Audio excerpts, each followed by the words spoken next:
One of the first jobs I ever had was, I delivered papers. But besides that, I did probably what most kids did in kind of like North America where we grew up is I did a lot of babysitting and like odd jobs. What did you do, Jen? Yeah, I did babysitting too for such like a long time. Just anyone who needed a babysitter, honestly, but usually like for friends or family.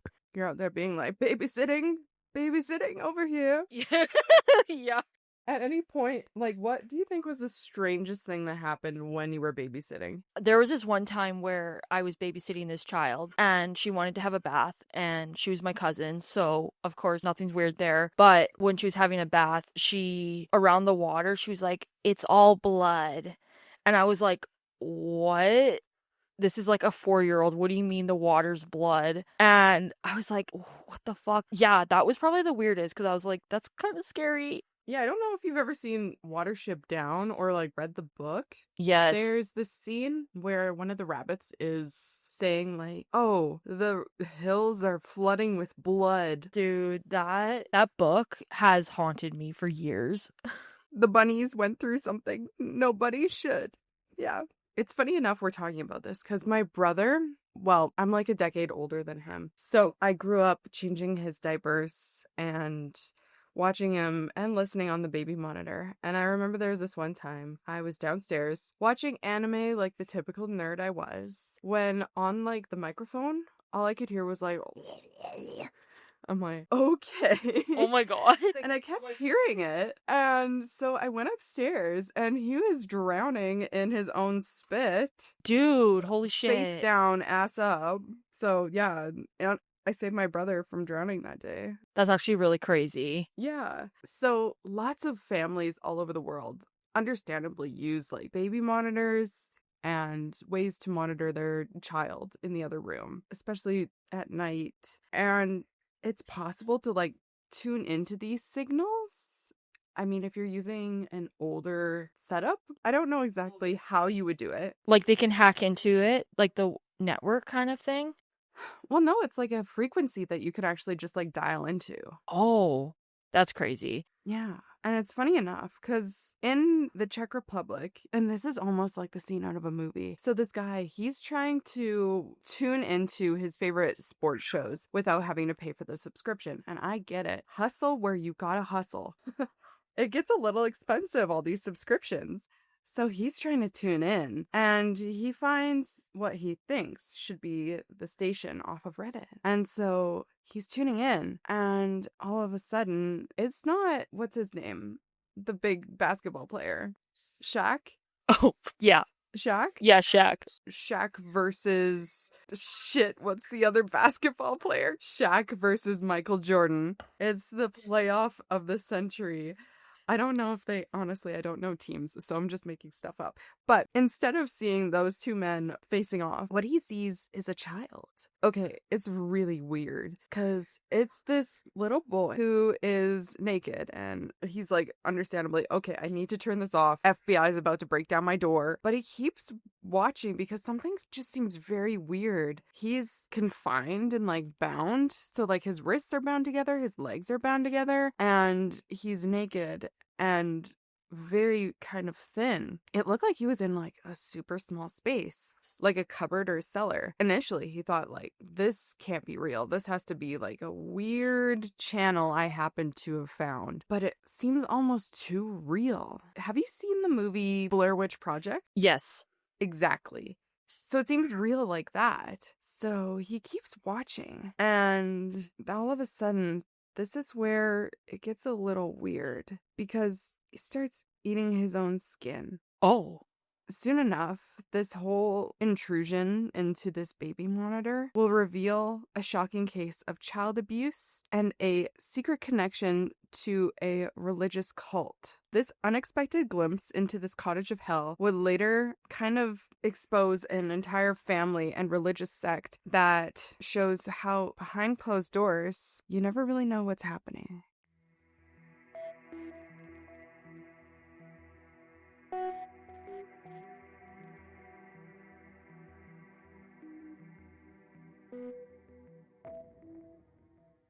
Hi, and welcome to the Decomposing Flowers podcast. We're excited to have you here with us as we delve into some truly intriguing and occasionally very disturbing true crime cases. I'm your host, Kira, and with me is Jen. Everything we say in our podcasts is information that we have gathered from testimonies, interviews, documents, and trustful sources. Any opinion we say is our own opinion. Anytime I say alleged, it means it hasn't been proven true in the case of the courts. Truly, people still have the right to be proven innocent until guilty, but I will be able to express my own opinion on the matter. If we get any information wrong, please let us know in the comments. We mean no disrespect to the victims or anyone affected by this case. Today, we're going to be discussing the Cult family, a case in the Czech Republic. But before we get started, I just want to give a few trigger warnings. Today, we're going to be discussing child abuse, child neglect. There is cannibalism and body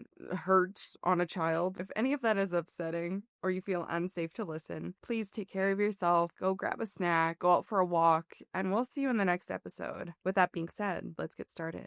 At the heart of this unfolding nightmare was the Mauerova family. There was the ringleader. Her name is Klara Mauerova. She's the mother of the two boys that would eventually be seen in this footage, Andre and Jacob. And I'm sorry if I get any names wrong. This is a hard language to pronounce, so I'm trying my best. Reports say that she was this perfect mother figure. Like, she went to university and there was no inclination that she would ever harm any of her children. She was always seen as kind of this big motherly figure parading around with her kids, being like, oh yes, I'm taking them out for this program. And oh, did you know the boys are in soccer? Yeah, they're in soccer. Oh, but they're also in the drama class. And they're also kind of doing the honor rolls program. Yeah, they're doing really good this year. And so as the investigation progressed, she eventually would admit to the abuse, though she would say that she was manipulated by her sister Katrina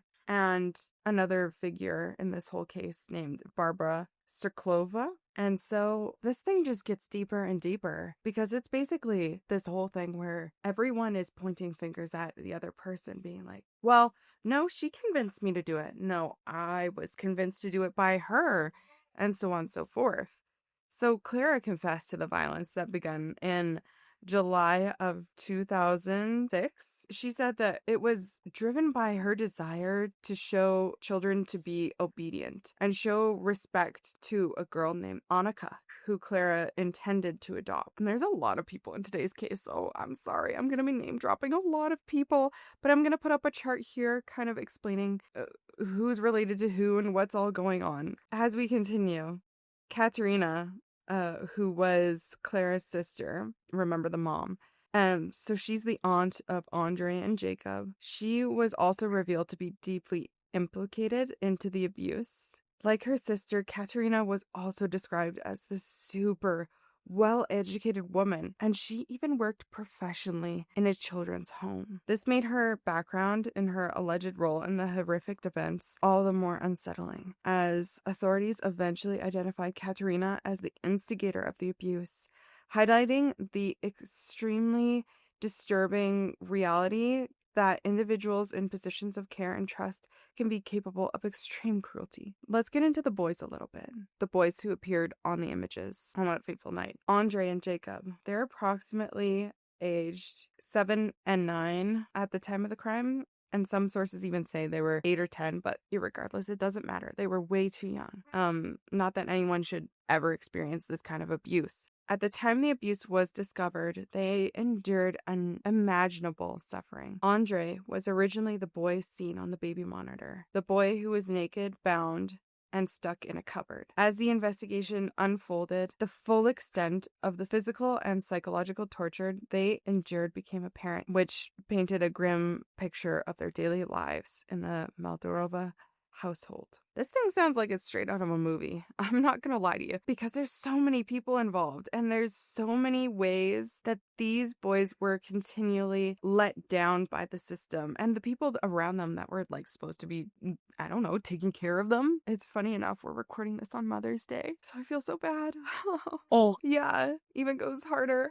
Perhaps the most enigmatic figure in this disturbing case was Barbara. So remember this whole thing. Klara's the mom, Katrina's the aunt, and then she also said that Barbara inspired her to do this. Barbara went by the alias of Anika and later Adam. So remember, Katrina said that she eventually wanted to adopt Anika? Well, Barbara was Anika. Initially, she presented as Klara's 12 or 13-year-old adopted daughter. Anika was later revealed to be a woman in her early 30s. Oh, Yeah. Have you ever seen the movie Orphan? I haven't. Okay.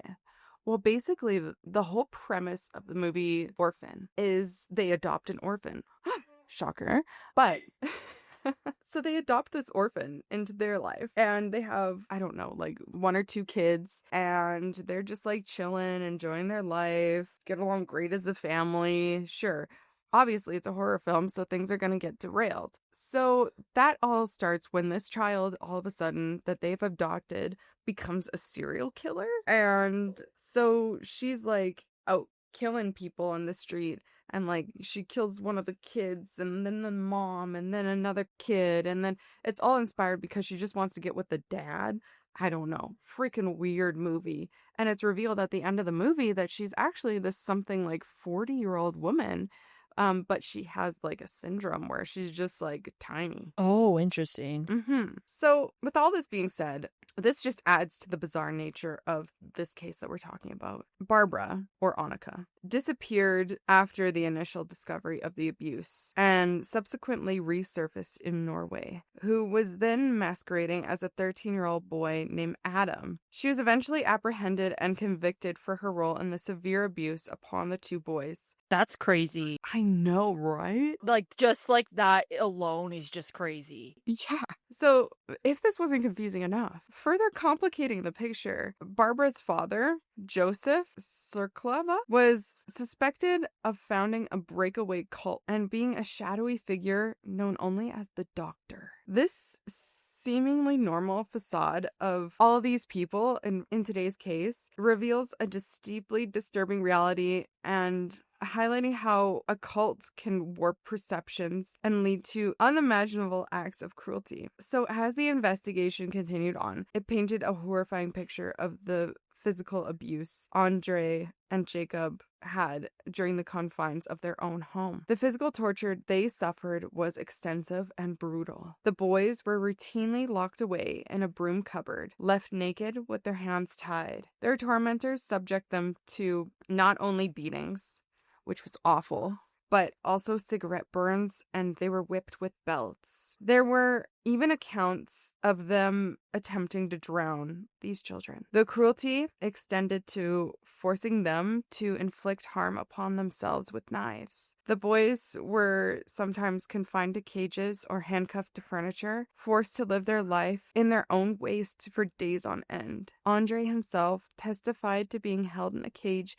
and beaten with a bamboo pole. Adding to the horror, they were forced to sleep in dog cages, naked and bound. They couldn't move. They were deprived of basic necessities like food and water. But when they weren't being starved and beaten, they were being submerged and cut with sharp objects, demonstrating a pattern of deliberate and escalating violence. But this wasn't the only form of abuse they had. There was psychological abuse afflicted upon these young brothers. Keep in mind, these boys were starved for days.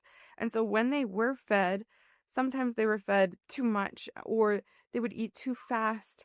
And so they would vomit. And I mean, they would see them vomit and it doesn't matter who would be the abuser, Klara, the mom, or the aunt, but they would be forced to eat their own vomit. Adding to the further manipulation, they were allegedly forbidden from calling Klara mom, and they were instead instructed to refer to her as tutor. They didn't even have a mom. They didn't have anyone that they could look for help. They didn't know what a motherly touch was. Oh my god. The prosecutor in this case highlighted the profound and lasting psychological damage inflicted upon the boys, noting they suffered from mood disorders, various phobias, sleep disturbances, developmental regression, emotional deprivation, and all were expected to have permanent consequences on these boys. They would never know what a normal childhood was. Childhood? What even was that? Perhaps the most disturbing element of the case was the alleged cannibalism. During court proceedings, it was alleged that relatives had partially skinned the 8-year-old Andre and consumed his raw flesh, while not explicitly confirmed in all sources. The mention of cannibalism in court testimonies, a book also detailing in the case, and a podcast episode underscores kind of the ritualistic aspect of the abuse. These allegations, if true, would place the Mauerova case among the most horrible instances of child abuse ever recorded, suggesting a level of just extreme beliefs about the cult that they were allegedly involved with. The horrifying acts committed by the Mauerova sisters and their associates were not isolated incidents of individual depravity. They were allegedly rooted in the teachings and practices of a religious cult known as the Holy Grail movement. This group, described as a sinister religious cult with bizarre beliefs, reportedly had a global reach, with followers numbering in the hundreds in Britain and tens of thousands worldwide. So the whole Grail movement was founded in the early 1920s by Oscar Bernhardt, who took the pen name of Abu Rushin. Okay, weird ass. All these people have weird ass names like the doctor, the tutor, Abu Rinshin, okay? Yeah, it sounds like movie, like... Yeah. Like, this whole case sounds like something straight out of a movie. Like, it just gets weirder and weirder. But the movement's beliefs are basically kind of centered on the imminent arrival of a day of judgment. It operates through local Grail movements, or like circles, and maintains a hierarchical structure among the members, almost like an MLM. Have you ever been involved in an MLM? No, I have not. Not at Sensi. Have you? No. I did have someone try to recruit me, though. They kept, like, messaging me on Facebook and being like, hey, girl, you got time to catch up? I'm like, yeah, sure. So the Mauerova case appeared to be a more extreme kind of sect from the main Grail movement. They were kind of looked at as enigmatic and eccentric within the cult, and local media suggests that the abuse was orchestrated by a mysterious figure known as the Doctor, and we know who the Doctor is now. Klara, the mom, herself claimed to have received instructions from this doctor. Allegedly, the doctor communicated with the Mauerova sisters through text messages, providing specific directions on how to torture the two boys. So basically, they would get a text and they'd be like, oh my gosh, you're not going to believe what happened. Andre puked again. The doctor would message immediately back. Okay, well, make him eat it. They would take pictures. Send it. While later, Klara identified someone as the doctor, police investigators found no investigation to support this history, and suspicion eventually, she tried to lead the police away from this guy. She was trying to essentially create this scapegoat, but eventually the police detectives found no evidence to support her claims. But they figured out that Barbora, Surklova's father, Joseph, right? He had a history with the Czech branch of the Grail movement, but left to establish his own splinter group. So he also had ties with the same person that she tried to scapegoat off of. And his whereabouts, Joseph, were unknown, making him a prime suspect for the identity of the doctor. The potential influence of this shadowy figure and the specific beliefs of this breakaway sect remain unanswered. So the Mauerova case continues to get further complicated by a web of lies and manipulation primarily orchestrated by Barbora Surklova. Remember Anika? So the adopted daughter was a complete fabrication. Her subsequent escape and transformation into Adam, the teenage boy in Norway, demonstrated a remarkable amount of deception and planning. There were even reports that her parents aided her in this deception by making false passports. So during the legal proceedings, Surklova herself said that she was a victim of abuse, recounting the horrific experiences of sexual and physical violence at the hands of unknown individuals. The court ultimately rejected her claims, concluding that she conspired with Katrina in the abuse of the two boys. I'm not here to victim blame, but saying you were beat, so therefore you're going to beat someone else, I don't think that's going to hold up in court. Yeah, like you can be a victim, but you can also be a perpetrator. Yeah. So Klara also attempted to deflect responsibility. Remember when I said at the beginning of the case that she said that she was manipulated by Barbora? So she stated that she was instructed to behave more like a tutor to her own children than a mother, suggesting that, because I was supposed to be just a teacher to my kids, not a mother, so it's not my fault. It's not my fault that happened. The alleged correlation of abuse through this doctor, and they found the text messages, kind of underscores a more significant role of manipulation. Like, this thing just goes deeper and deeper and deeper. So the true motives of the doctor and the extent of his control over the sisters remain still kind of largely a mystery. This interplay of deceptions and manipulation just makes everything so complicated with a whole cult over it. It made the court proceedings really difficult. So you're probably wondering, right? So we got a guy in his house who tuned into this random channel, starts witnessing a child ripping off his own skin. You're probably wondering, okay, well, what happened after that? Immediately, it didn't take long for the police to be called and figure out exactly where this broadcast was happening. And as soon as they saw the child, they promptly arrested Klara. And then eventually, as soon as Klara started pointing fingers, Katrina was arrested. Remember her sister? And then Katrina pointed a finger at Barbora, Anika, remember? Her elaborate escape eventually, it took a while, but she was eventually arrested in Norway and she was deported back to the Czech Republic to face the charges against her. But ultimately, 6 individuals were eventually convicted and sentenced for their involvement in the child abuse case. The sentences handed down reflected the severity of the crimes committed. Klara received a 9-year sentence in a high-security prison for the repeated abuse and severe cruelty, also a grievous body harm and deprivation of freedom. Just 9 for lifelong trauma. I was gonna say 9 years. Yeah. Like, that should be an automatic forever. You would think, right? Yeah. Strangely enough, her sister Katrina received a slightly longer sentence of 10 years for the same charges in the same high security prison. She got the extra year because she gave a false testimony. Oh, wow. Yeah. Not because, no, what they did was awful. No, it's because they lied to the police. Yeah, like, this is such a joke. That extra year will really teach you for lying to the police. Don't do that again. Right? Because, like, 10 years is nothing. Mm-hmm. Barbora Surklova, so Anika, or Adam, received 5 years for her role in the repeated abuse and severe cruelty, which is 5 for also faking an identity and fleeing the country and scamming people.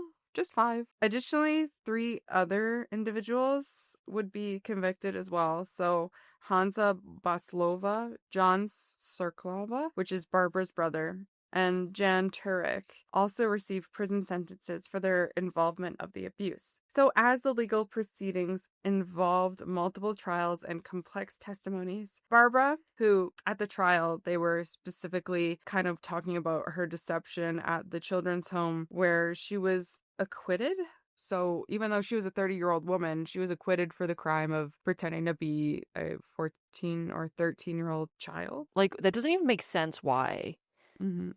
I shouldn't even say luckily. She was immediately arrested for the more serious charge of the abuse of Andre and Jacob. During the main abuse trial, the judge acknowledged strong indications of occult involvement in the case, but stated there wasn't enough concrete evidence to definitely prove a cult-related motive in a legal sense. So despite the lack of the formal evidence, he still said, yeah, there's definitely a cult going on. And it's so sad because the judge's closing remarks powerfully described the abuse as the deliberate destruction of a child's soul, underscoring the profound and lasting damage on these young victims. So the Mauerova cult family case left a lasting scar on the Czech Republic and continues to raise troubling questions even after the legal proceedings were concluded.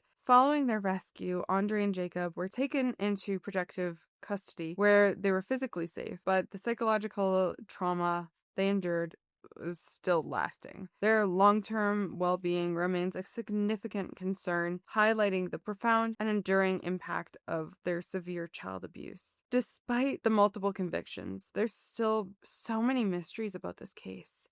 The true identities and the motives of the elusive doctor are still unclear. The full extent of the cult's beliefs and practices, which seemingly justified the horrific abuse, remains largely unknown. The possibility of other individuals being involved in this abuse or this sector of the cult can't be entirely ruled out, and the extent of which the perpetrators in today's case were, I don't know, doing abuse, and the way Barbara was a victim herself, like, what extent was that?